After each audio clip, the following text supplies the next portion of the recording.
We have Recording started. start in 3, 2, 1, action. That's a weird little bar there.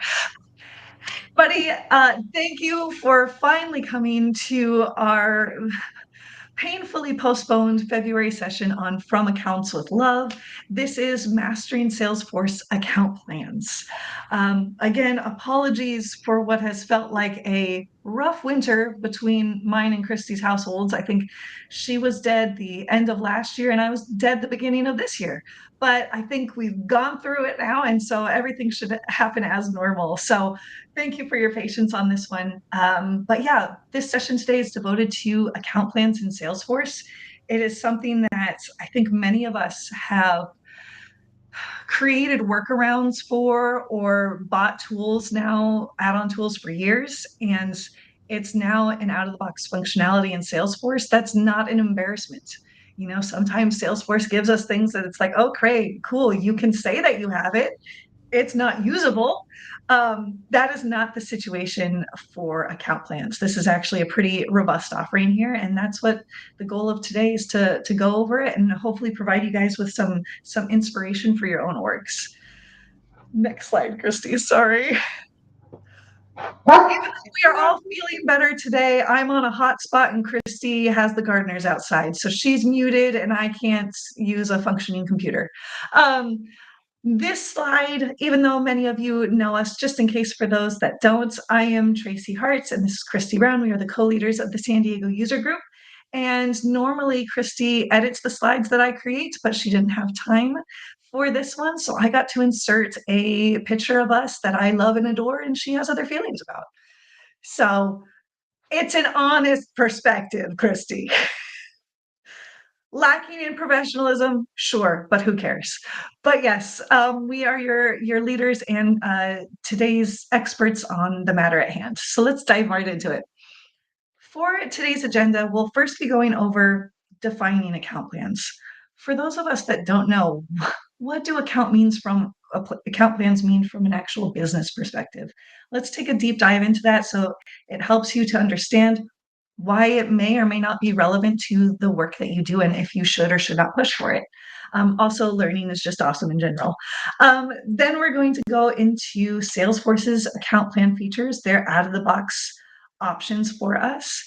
We'll hit up some real world use cases that you could consider for your orgs, some best practices for the Salesforce account plan features, and then actionable ideas that you could go forward and use today without, some big project around rolling out account plans. So hopefully there's something for each of you to look forward to, and again, leave with something exciting to use in your org. So let's go into what are account plans. Next slide, thank you. And honestly, do we even care? If you could go to the next slide, Kristi. So to understand account plans, let's look at it from the lens of the sales rep. What's important to them in their everyday. If I'm a sales user, I have my short-term, my immediate goals. And those immediate goals are all around that opportunity management. What meetings am I having on the opportunities that are closing for me soon, that are closing for me today? What next steps do I need to fill in? Who do I need to send a quote out to? Where is it in the approval process? Do I need to push out a close date? Those are their short-term and their immediate goals that they have for themselves every day. Now, in terms of their midterm goals, the next thing that they worry about or work on is that pipeline coverage. I've been given this huge, unattainable, astronomical quota. How the hell am I going to make it happen? That's where they're looking at their forecasting tools. That's where they're having their one-on-ones with their managers, where they're looking out 2 quarters into the future, seeing like, okay, we have X amount, but we have to make Y. Where can we dig? Where can we hunt? Where can we expand to meet those goals? Now, for a lot of sales users, that's where their goals stop. They care about the immediate opportunities for that immediate commission payment, and they care about making those quotas so that they don't get fired. That's very extreme, but I'm a frank person, so let's be frank. And that's where a lot of their thought processes stop. But for those sales reps who are just stellar in their field, or for those companies that are behemoths in their in their area of expertise. The focus on long-term goals is where account planning lives. So if you look at Salesforce, if you look at Microsoft, every single one of these big companies, I guarantee you, has an account plan on each one of our companies. There's a longer term strategy than just thinking about the immediate opportunity, than just thinking about 2 quarters out ahead. It's about thinking about that relationship for the future and how to maintain that relationship in the long term. Kristi, so far, do you have anything you'd like to add here? I guess it's good to understand that account plans are not solely for sales reps, right? There are other people that need to use them. So I recently implemented account plans for a customer success team where it's customer success working together with Salesforce, or not Salesforce people, salespeople, AEs, even like premier support level type people and executives. And so account plan becomes like the one place where you can see this data instead of looking at, 82 different objects and apps. So Looking definitely. at 82 different Google Docs that each different person has created. Exactly. Yeah, Yes. that are like all linked together in some weird way, hopefully. But I I'm think in it's version important. 7. Yeah. I think it's important just to remember that account plans are not just for True. salespeople. This is true. This is true. But in terms of selling it to the end user, this is the strategy that you should come from that point of view. Because as we know, our sales users, and we'll get into this, hate inputting data. Let's go into the next slide. So with account plans in action at its highest level, and Kristi, touched on something we'll touch on again later, as it's a collaborative mechanism, but the four main things that it allows for or it includes are these. One, that relationship map. Selling and accounts and the relationship that you have with them are more than just, well, I know Jeremy, he's my guy. You don't go to Jeremy for everything. That's not where your strategy should end. The companies that you're selling into are complex, and the relationships that they have internally are complex, and memorizing them or knowing them because you wrote in one enhanced note and attached it to the account record is not going to help any of your co-collaborators. So creating that relationship map so you know who your customers' internal influencers are, know who your customers' internal detractors are, know where you've hit dead ends, and know where you've won in the past is why relationship maps are an important part of the strategy. Secondly, to this, and this is probably honestly the first one, but deep knowledge. Account plans are you diving into learning about the company more than just the high level of, oh, well, they this make this amount in revenue and this is their industry. It's way deeper than that. It's, are they in the news? What are their latest like press releases? Are they changing their own selling strategy? Are they have they expanded? Have they contracted? Are they getting acquired soon? All of these extra little bits of knowledge help the team as a whole strategize how to sell into that account. Every piece of, that you gain about learning about that company and how it works, it may not help now, but it could help in the future. And it could definitely help if the account ever gets handed off. You're basically sharing notes with the rest of the class on what you understand about this account and even where you've gone wrong with that account so you don't repeat the same mistake over and over and over again. Clear objectives. It's not just about selling a singular product to a company. Companies could be massive. They have these different departments, different work structures, different initiatives, different use cases. And there could be a different strategy to sell your one tool in a variety of different ways. So account plans allow you to come up with those ideas, come up with those objectives of like, hey, here's what I've understood from them so far about their current pain point. But on this call, they mentioned this could be a way in for us in the future. Like once that internal project of theirs rolls out, maybe we should come to them again in Q3 of next year and approach them with, hey, this is our solution now that you have this rolled out. It's a place to house those ideas so, again, that they don't get lost. And it gives all users an area to, again, collaborate and come up with a game plan on how to hit it. And then, lastly, but I mean, at the end of the day, it's true, it allows for your users to increase the upsell potential. If we have this detailed history, these detailed notes, all in one place about an account, you will see the patterns and you will be able to recognize where you can infiltrate and sell more, where you can expand a renewal, where you can expand a current opportunity that's in flight. It increases that upsell potential because you're all communicating in the same place and you all know the same objectives that you're going towards. Gonna come off mute.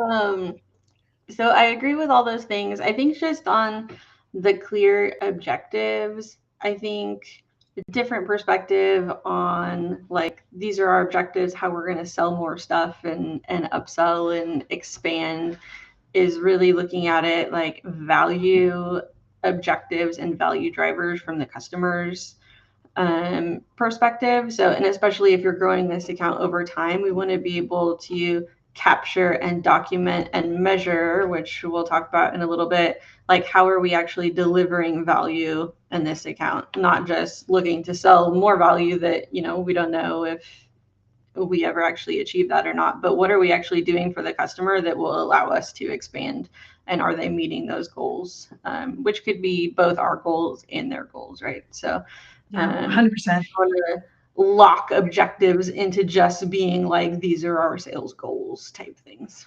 This is true. It's also about things like, keeping the customer happy and healthy. That's an objective too.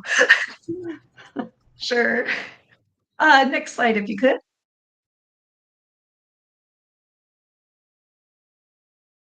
All right. So the graph is pretty. The graph is made up. I had a lot of fun with my table on the back end. Kristi, if you hover over each section, it highlights and the others go gray. Oh, dang it, it doesn't work in this console. Dang it. It does, I swear. Just imagine the coolness. But anecdotally, why account plans fail in orgs, they all follow a pretty consistent pattern of what causes the failure. And when I say what causes the failure, what causes the lack of adoption? What causes people to not care? Number one here, I mean, it's too manual. We have these lofty expectations of our end users at sometimes. And sometimes our executive stakeholders are like, we're going to get this really great data and then we'll be able to report on it. And then especially in this day and age, we'll be able to create our own homegrown AI and we'll be able to know if the opportunity is going to be a closed won opportunity, 3 times faster than we would before. And those are great ideas. And I don't want to kill that desire or that inspiration or that passion. But if that desired end result relies on overburdening your sales users with, instead of 6 required fields, now you have 16 required fields, and oh yeah, most of these are text, you are catapulting your way towards a non-adoption. It's just not going to happen. And that is where account plans can kind of get caught up. Because if you look at like the different account plan strategies that exist out in the world, there's a couple different types. They are all very heavy on telling a story. And that telling that story is through a lot of text. And so even though that is the strategy that is recommended, how that gets implemented needs to be, it can't be a one-to-one. It needs to be adjusted differently. We have to offer automation in every place that we can to hope for a better adoption rate. Unorganized. Like I said previously, there's many different methodologies. Well, there's a couple different account plan methodologies out there. And a lot of times what happens is every company likes to think they're a unique snowflake, which we all are unique. Great, sure, cool. But that also means that they will take a strategy from one, a methodology from another, and a methodology from one, combine it into one, give it their own name, their own branded label, and say, this is our account plan methodology.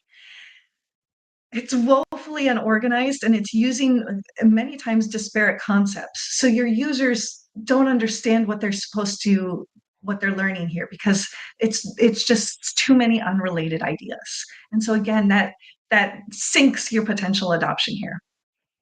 No templates. This plays into unorganized and too manual, but I want to call it out specifically because we've talked about it earlier. A lot of times, what we see is your CS team will have their own template and they'll be using Confluence. You'll have the East team that's using this Google Doc that their manager created. You'll have the EMEA team using this Google Doc that their manager created. And none of it relates to each other. You cannot find the like for like. And so the lack of desire to find a universal template, a global concept that works for all parties, if that is not drilled in, these account plans again fail. And I'm not saying one template for all, but I am saying templates are necessary to have any kind of success. And the last part that causes these things to not get adopted is that those missing goals slash no clear next steps. It's again when we ask our end users to do something, but give them no what's in it for me kind of reward. Who's going to want to do that if we say, hey, just enter a ton of information for us? Okay. I mean, it's we have to show them the why, and we have to show them like a potential reward that can happen as a result of it. And by reward, I don't mean like, oh, you'll be promoted, but I mean a reward of, hey, we've done this before with this set of users, and their sales have, increased by 7%. Give them something tangible, make it make sense to them before you go and impose it. If anything, as we become longer and longer in the Salesforce admin worlds, we are such advocates. I have such a bleeding heart for my sales users, but I will get off that stool for a second. But that's what I wanted to call out, and this is again just from experience and what I've seen in articles on the internet. Next slide. All right, so now we get into Salesforce account plans. What's the out-of-box solution that they've made for us? Now, before I go in and put an embargo on the word quip, because I will not say it for the remainder of this call, Kristi, I would like to call you to the floor because I know that before this functionality existed, the number one recommended like go-to default for building account plans was Quip.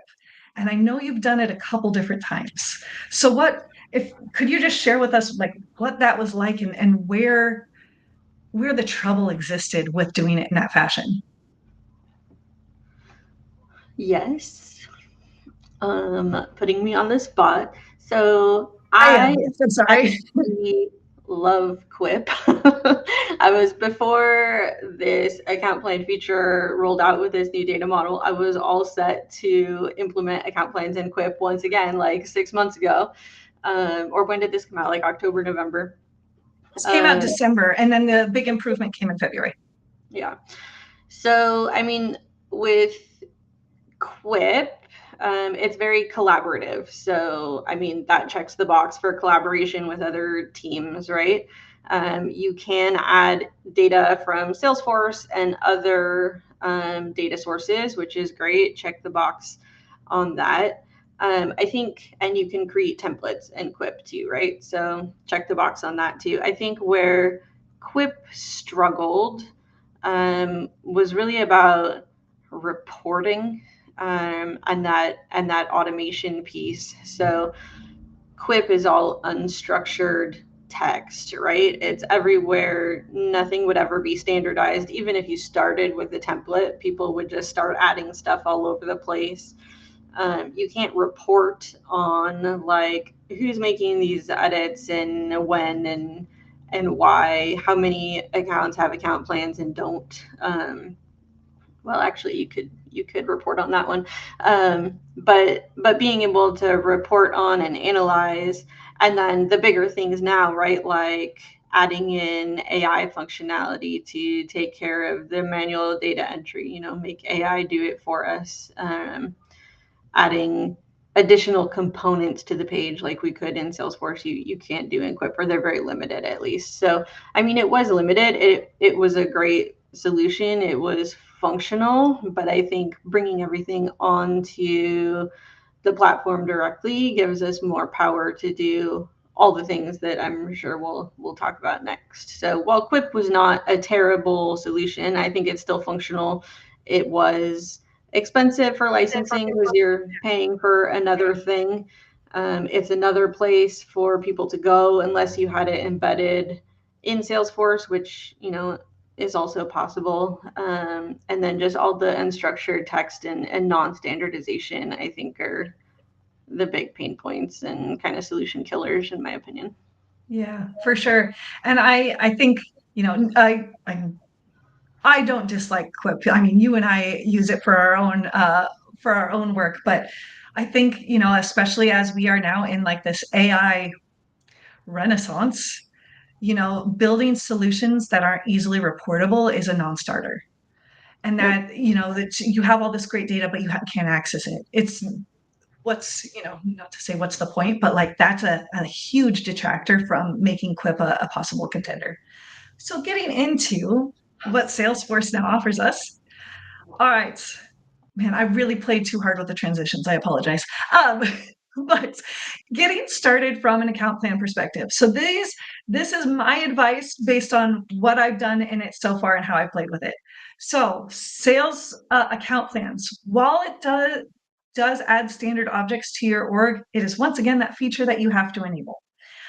So it should be in everybody's sandboxes by now, but if you have an older sandbox, you may not see it. So you gotta go and refresh that one if you can. It should be in everybody's production instance, so you should be able to find it by now. The area where I could not play with it, and it was so frustrating, I could not access it through a developer org, like spinning up my own dev instance, or through any of the Trailhead playgrounds. I looked everywhere. I tried every which way I could.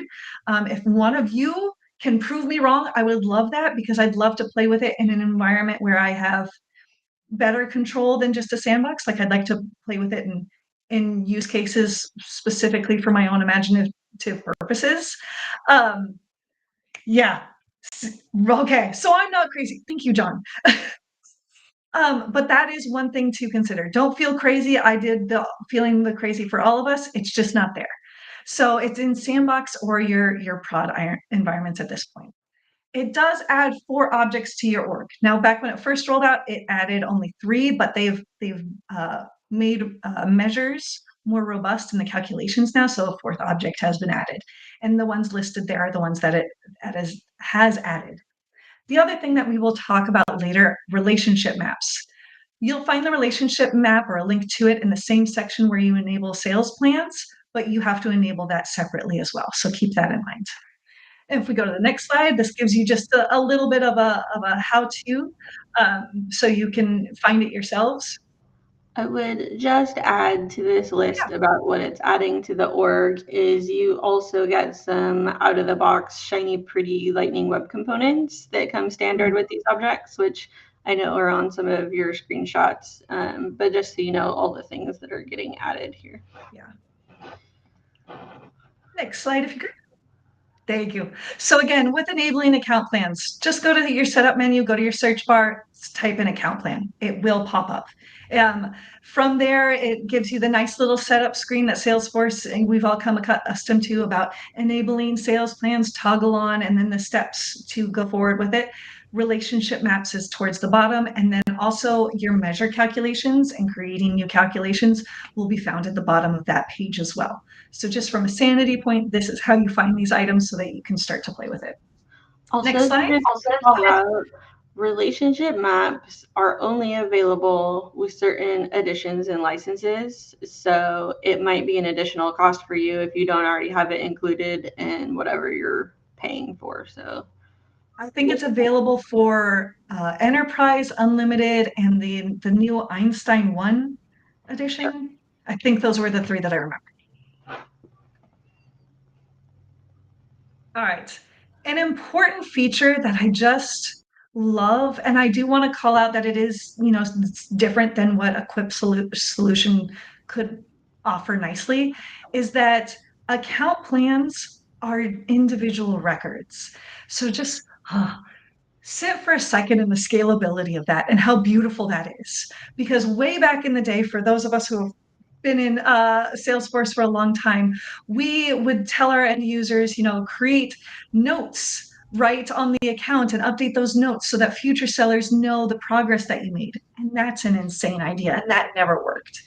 But now with account plans, you could have a strategy for your org of maybe you make an account plan per group. Like, does your customer success team have a different account plan strategy than your sales team? Do they need two different types of account plans?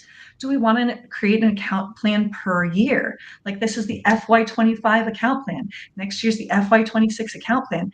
Not only does that make it easier to add data, like you're not going to be creating a page that's a doom scroll, but you'll be able to quickly see where you came from to where you're going. And I just think that's really cool to have it as it's multiple records. You can create an account plan after account plan after account plan, which obviously, as I say, it sounds crazy, but from a business process perspective, there's a huge potential there. I would say too, though, that that should be approached cautiously because Yes, it needs the business described process. Yeah. what we just described as a negative is having 15 different account plans in various places. While this is putting them all in the same place, we don't want to click into 15 different records to find the information we're looking for. So This is true. cautiously, and I think moving them into Salesforce, the goal is really transparency across your org, right? So that everybody's looking at the same set of information. So Yeah. Agreed. Agreed. Next slide, if you could. So the account plan record. Out of the box, this is how it would look on your account plan page. This is not to be confused with, hey, this is what your account page now looks like. This is actually the account plan record. Something that I want to point out is that highlights bar at the top. Not only is it not customizable, no, that's the big thing. It's not customizable.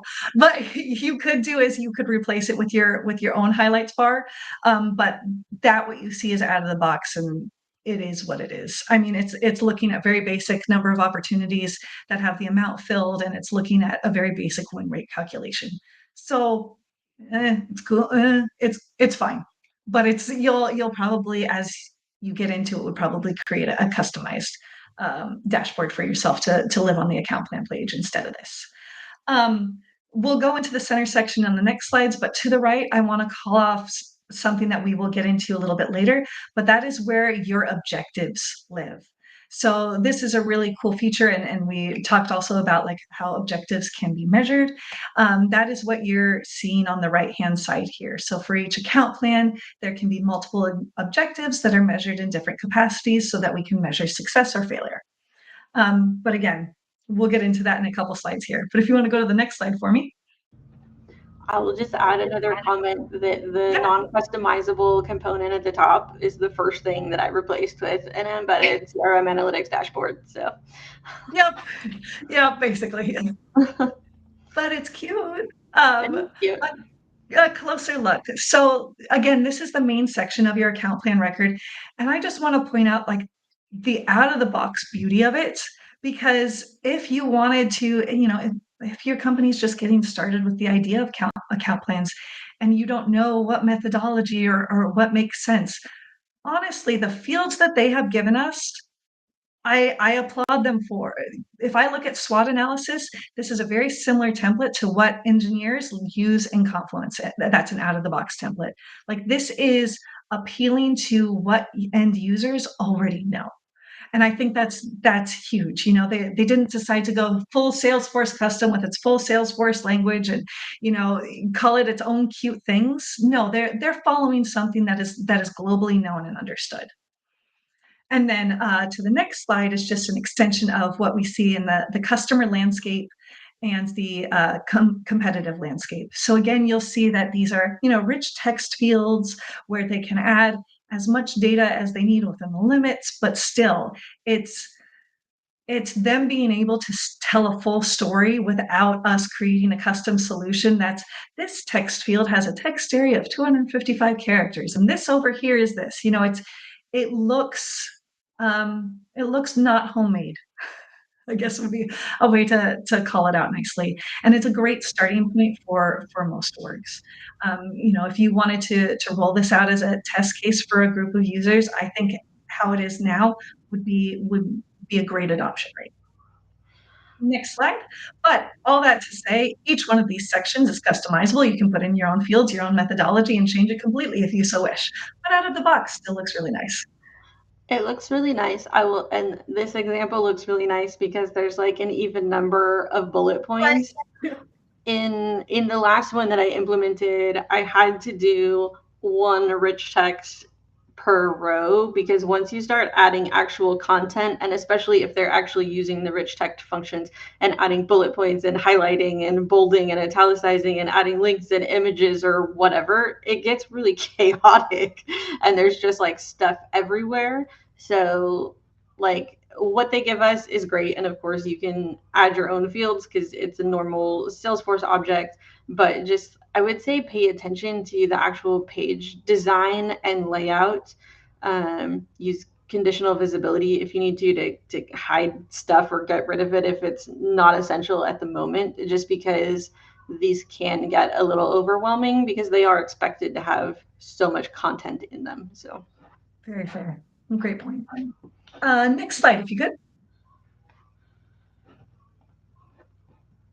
So now let's go into some real world use cases. Now, this next slide, Kristi, if you could, these are just ideas because I have, to Kristi's point from the very beginning, talked at this. Oh, wait, sorry. This is something different. Rolling out. Go back a slide. I must have put my slides in the wrong order, but we'll just roll with it. Oh, I'm sorry. This is best practices. So sorry. My mind was skipped. No, this says real world use cases, and then this one. Right. Is best practices first or is real world use cases?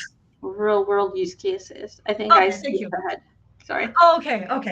We're both crazy. Fine. Some ideas for you guys to consider. As Kristi pointed out, I am coming from this from a very sales oriented lens. And that can be very limiting, but I wanted to call off other ideas. I've scoured the internet. I asked ChatGPT. I wasn't overall impressed, but that's okay. But like this is from other users that have played with account plans just in general. First use case, obviously, from again that sales lens, but like all the big whales in your org, you know those are hard to catch. So how do you keep that great white whale? Well, I would recommend, a strategy would be having account plans in place for each of them. So you are not looking like, the idiot customer success person who didn't know that they had a major outage 3 months ago or something of that nature. It helps to make sure that all groups understands the enormity of the customer and what's at stake. Um, Using that to bridge that communication gap between teams who historically don't play well together. I'm talking politically here, but we have, every group has its own initiatives and its own goals and objectives for how they're going to infiltrate accounts, how they're going to win accounts, how they're going to keep accounts, how they're going to make the account the happiest account it's ever been. And so an account plan is a great way for those groups to come together and strategize together. We can have different account plans based on the different groups, or we can have one account plan where everybody knows each other's objectives and we all work towards that common goal.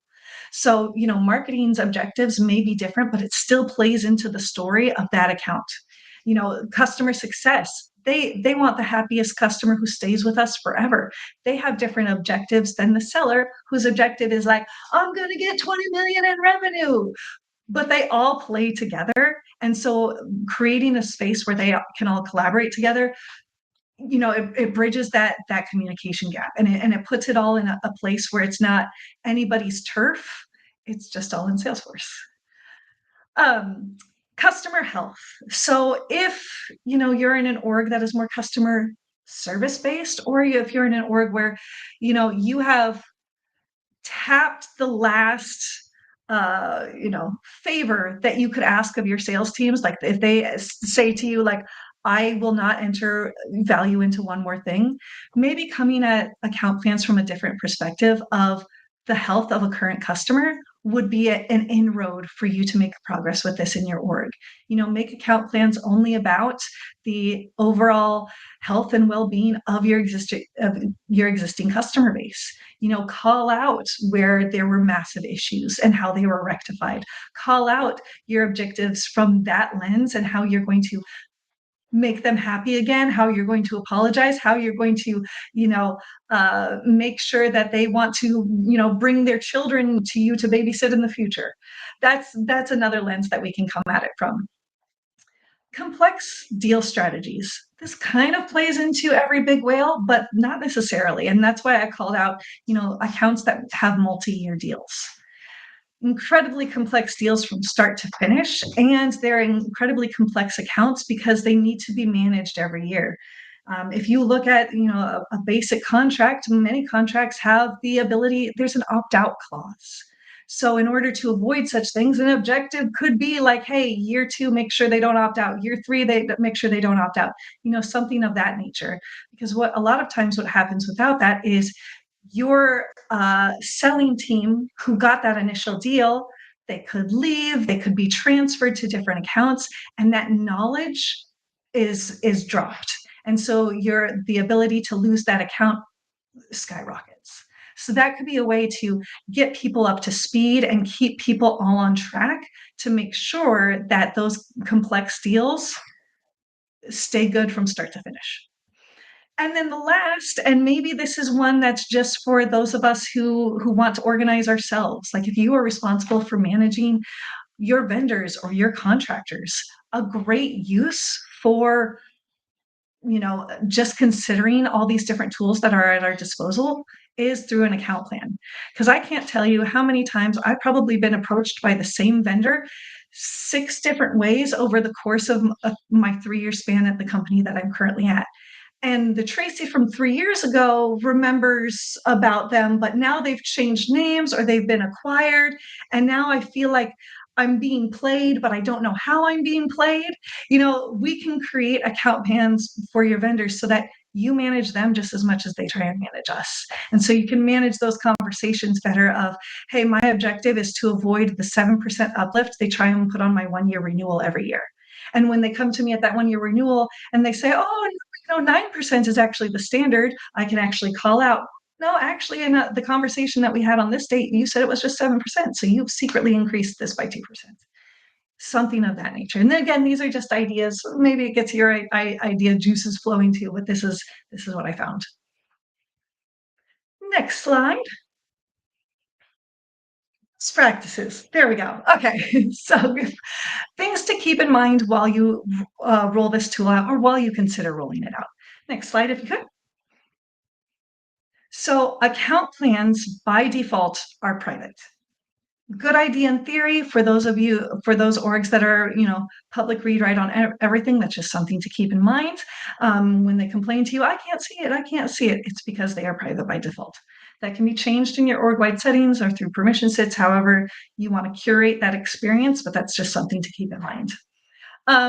Something I've said before, and I'm still honestly excited about it. I love that account plans are individual records. The flexibility with creating different record types will just extend and its capabilities and allow for scalability. I think it's something that's, should be dug into at the beginning so you can build something that even though you don't need it now, you're ready for the future. Objectives. We'll get into this in the next slide, I believe, but objectives can be assigned to everyone. That again plays into this collaborative spirit that account plans allow for.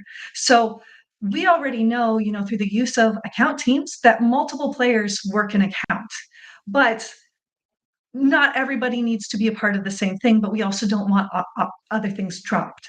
So that's where objectives can come in and be like, hey, this objective is important to this person or this team. I have visibility on it, but I know that the onus is not on me. The other thing about objectives is we know that all of us, can create KPIs, MBOs, objectives, OKRs, whatever the acronym is for it this week. Objectives are not necessarily measurable, and Salesforce accounts for that as well. So you don't have to have, an objective that's a percentage increase or a numerical increase. It can just have no measure at all, which is great for those objectives that are like, what does that even mean? And then the last thing that I want to call out here is mandatory field requirements. I would highly encourage having more mandatory fields than what it currently offers. Right now, the only mandatory field is that account plan name. And if any of us know anything about cases and opportunities, is that great. It's great that the name is mandatory, but man, they enter really dumb names.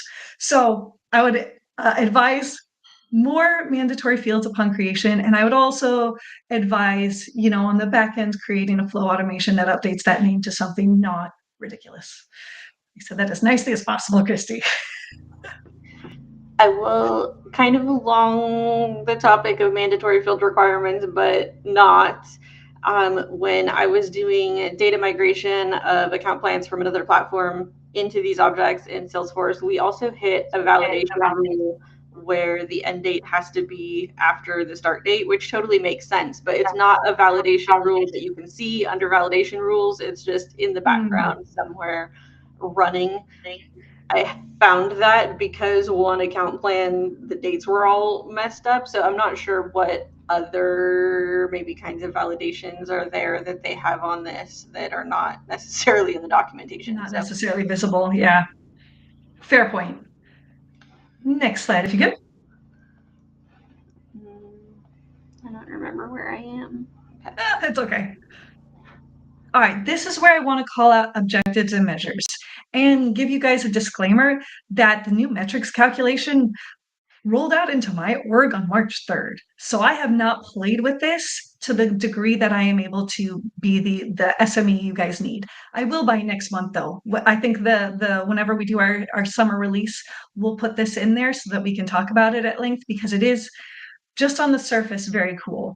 But this image here is where I want to call out objectives and measures. So here you can see they have 3 objectives: achieve 2 million in revenue, increase EMEA sales, and then get executives buy-in. You'll see that the first 2 are measurable. I know that I need to get to a certain number, and so that's where the measure comes in, and you can see the progress towards that goal. Same with the percentage. I want to increase something by X percent. Well, here we are based on that calculation that we've done on the back end. And then get executive buy-in. Cute thought, love it. It's full of buzzwords. It's cool. And yes, I know it's necessary, but it's not measurable. But it's still there and it's still an objective. It's still a goal that we should work towards. We just don't have the burden of putting some arbitrary number to it. And I think that's very cool in how flexible that is. But again, with the metrics calculation, put a pin on it until our summer release, and we'll take a deep dive into it because it's cool, but I don't want to speak out of turn on that one. Next slide. Before we move on, Yeah. I have a comment, of course. Of course. Just in practice and before the action plans rolled out, we didn't find this component actually very useful. And the client I was working with had a lot of objectives, and they like to see both open objectives and closed objectives. And so I actually got rid of this and instead just displayed it with 2 dynamic related lists so I could break up what's open and what's closed and be able to have more context in those related lists for them. So just to note that you're like obviously not cornered into just using these components that they're providing as a part of these features. You still have the entire rest of the platform where you can build whatever you want.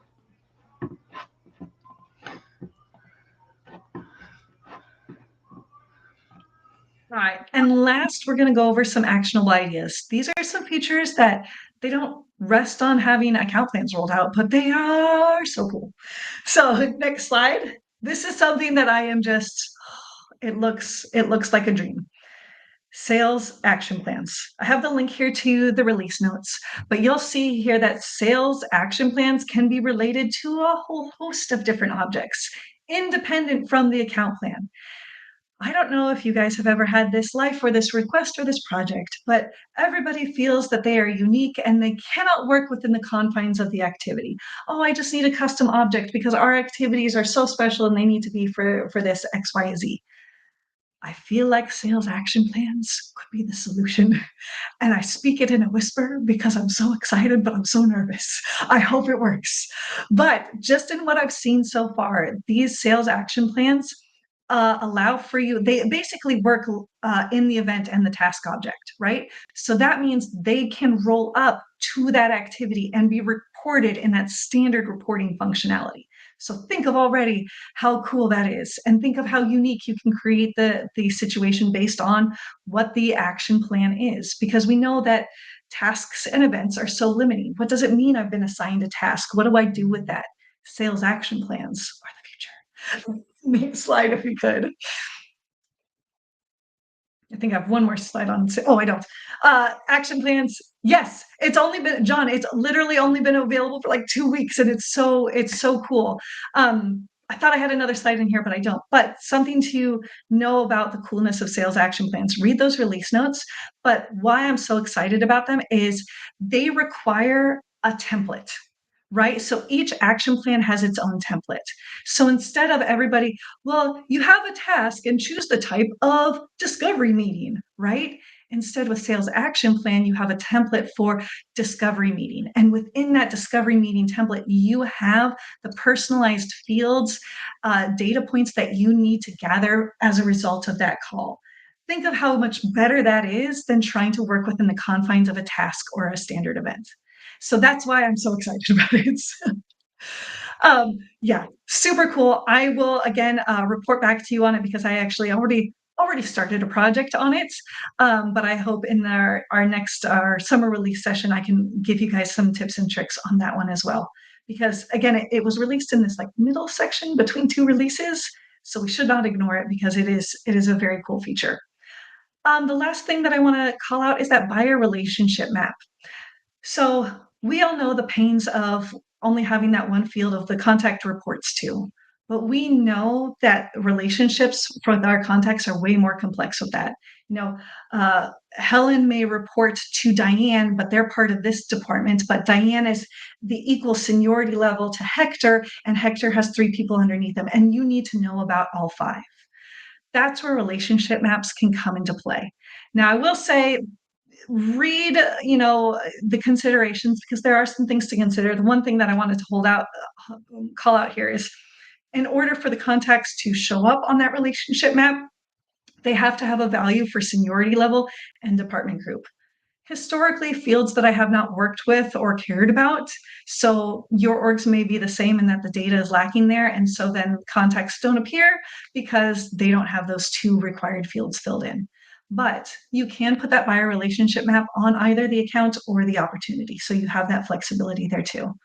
Something that I have not played with, but I again can report back on, is at the opportunity level. I'd love to know if that buyer relationship map can pull based on the contact roles that have already been signed to that opportunity.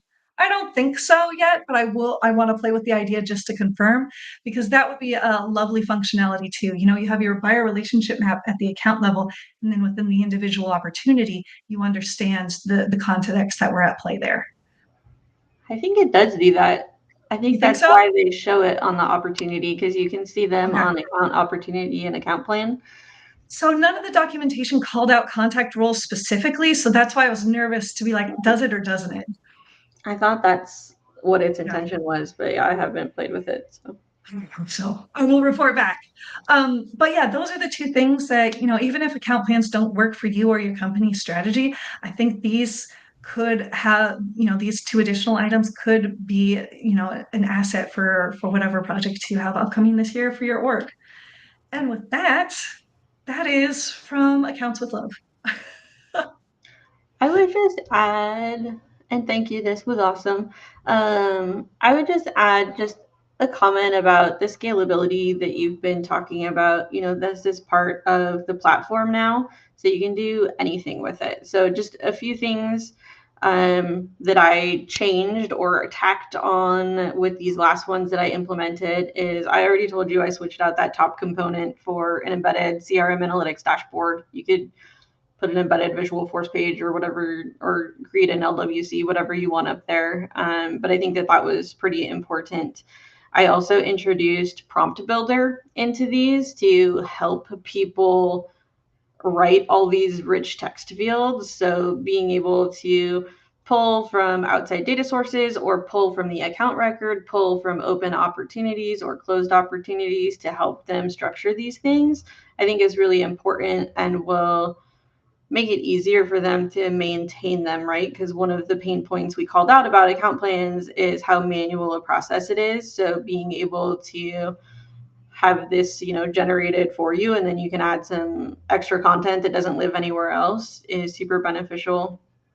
Um, and then I think it just so this last project I did, people kept asking for more and more fields to be added to the account plan. And I had to make it very clear, like there's a line, we're not just duplicating the account, right? Like the account plan has a purpose and specific goals for it. So I would just be really cautious as you move forward with this, that you're not just adding everything from the account or everything from an open case to this account plan, because that's really not its purpose, right? So um, yeah, those are a few things that came up with my last implementation of this. But I love that they provided this data model that I'm sure people have just created custom objects for in the past. I love the components that they added for the page, and I think that these will be really useful going forward, and especially because they're included in everybody's licensing already. So Yeah, for sure. Great call outs there, Kristi.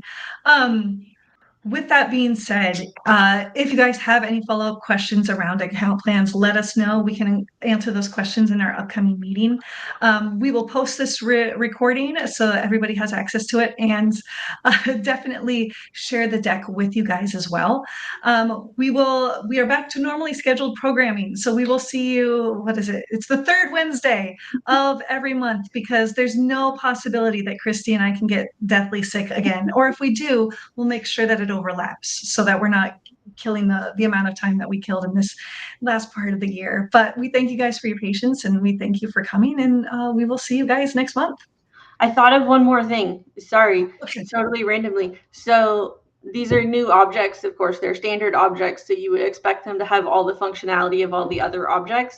You cannot use a dynamic highlights panel. So if you're thinking you're going to put dynamic fields up there, you can't do that. And you also can't add like the new color coding feature that they added yet. So those were a couple limitations that I found that I thought were really weird, since it's a new shiny object and you would think it would just come with all the stuff that every other object has. So anyways, that's all. Sorry, just thought of that. That's totally fair. I love that. Cool. All right. Well, thank you guys so much. Emily just asked if you can log emails to any of these objects, and yes, you can log activities to all of these objects, so you'd also be able to log emails to them. Again, I would just consider, though, is the account plan where that belongs, or should it just be linked to the account? I guess if it's specific to an objective that you're working on, then that makes sense. But Yeah. just think about, if I'm looking at an account plan that's like one document, do I really want to be sorting through a list of emails as well? So Very fair. Good call out. All right. I tentatively say we'll see you next month. Thanks, everybody. Thank you guys. See you guys later.